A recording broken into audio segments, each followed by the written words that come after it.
Guys, welcome back to Lakshmi Abhinav vlogs. ఇవాళ మనం carrot halwa without sugar, without jaggery, without honey స్వీట్గా ఉండేలాగా ఎలా చేసుకోవాలో చూసేద్దాము రండి. ఫస్ట్ మనం క్యారెట్స్ సెలెక్ట్ చేసుకునేటప్పుడు ఇలాంటి క్యారెట్స్ తీసుకోవాలి. నార్మల్ చిన్న క్యారెట్స్ కాకుండా ఇలా పొడుగువి రెడ్డిష్ కలర్లో ఉంటాయి కదా, ఈ క్యారెట్స్ ప్రిఫర్ చేస్తే ఫస్ట్ స్టెప్లోనే మనకి స్వీట్నెస్ అనేది కొంచెం ఎన్హాన్స్ అవుతుంది.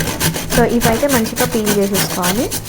పీల్ చేసుకున్న తర్వాత అన్నీ కూడా గ్రేట్ చేసుకోవాలి. ఏదైనా గ్రేటర్ తీసేసుకొని చిన్నగా గ్రేట్ చేసుకుంటే బెటర్. నెక్స్ట్ ఒక మూకుడు పెట్టేసుకొని దాంట్లో దేశీ కౌ ఘీ యూజ్ చేస్తే బెటర్. నేనైతే అదే యూజ్ చేస్తున్నాను. ఒక 2-3 స్పూన్స్ అది వేసుకొని మన క్యారెట్స్కి తగ్గట్టు నెయ్యి ఎక్కువ కావాలన్నా కూడా వేసుకోవచ్చు. నేనైతే ఇప్పుడు గ్రేట్ చేసుకున్న క్యారెట్స్ అన్నీ కూడా దాంట్లో వేసేసాను. సో ఇది ఇక్కడ ఉడుకుతూ ఉన్నప్పుడు మీన్వైల్ మనము పక్కకి మిల్క్ పెట్టేసుకొని, మిల్క్ మనము ఎలా అంటే దీనికి మెజర్మెంట్ ఏం లేదు, జస్ట్ మనకి కావాల్సినంత ఎక్కువగా మిల్క్ పోసేసుకోవచ్చు అవి నిండే వరకు. గ్రేట్ చేసిన క్యారెట్స్ అన్నీ. చాలా ఇంపార్టెంట్ స్టెప్ ఏంటంటే ఇదే అనమాట, పాలకోవా. ఈ పాలకోవాని మీరు ఏ స్వీట్ షాప్లో అయినా వెళ్ళి అడిగితే షుగర్లెస్ పాలకోవా అని అడగాలి. సో వాళ్ళ దగ్గర అయితే ఉంటుంది. ఈ కోవా యూజ్ చేస్తే స్వీట్నెస్ అంతా ఇక్కడ నుంచే వస్తుంది. దిస్ ఇస్ నథింగ్ బట్ మిల్కే అనమాట, ఇంకేమీ లేదు. దీనివల్ల మనకి షుగర్స్ కూడా ఏమాత్రం స్పైక్ అవ్వవు.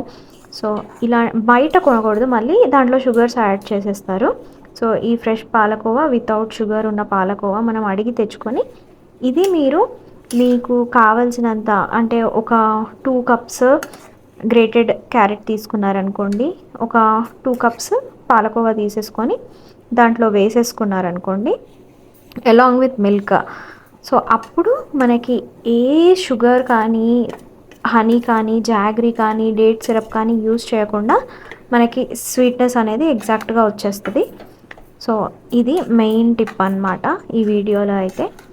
సో మనం ఏంటంటే పాలకోవా మనకి తిక్కగా కనిపించినా కానీ అది ఉడుకుతుంటే మొత్తం కరిగిపోతుంది. అది మిల్కే కాబట్టి దానివల్ల మనకి ఏమీ ప్రాబ్లం కాదు, ఉండలు కట్టడం లాంటివి కూడా ఏమవ్వవు.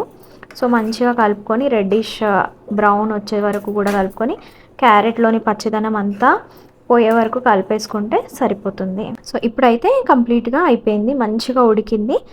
సో ఇది కూల్ డౌన్ చేసుకున్న తర్వాత మనం ఫ్రిడ్జ్లో పెట్టుకున్న తర్వాత తీసుకొని తిన్నాము అని అంటే మీరు ఇలా డెఫినెట్గా ట్రై చేసి చూడండి. స్వీట్నెస్ అనేది తప్పకుండా వస్తుంది. నాకైతే నా ప్రెగ్నెన్సీలో గెస్టేషనల్ డయాబెటీస్ వల్ల నేను స్వీట్ తినలేకపోయాను అనమాట. సో నేను ఇలానే ట్రై చేశాను. సో నా స్వీట్ క్రేవింగ్స్ని నేను ఈ విధంగా సాటిస్ఫై చేసుకునేదాన్ని. సో హ్యాపీగా స్వీట్ క్రేవింగ్స్ని సాటిస్ఫై చేసుకోవచ్చు. Do like, share and subscribe.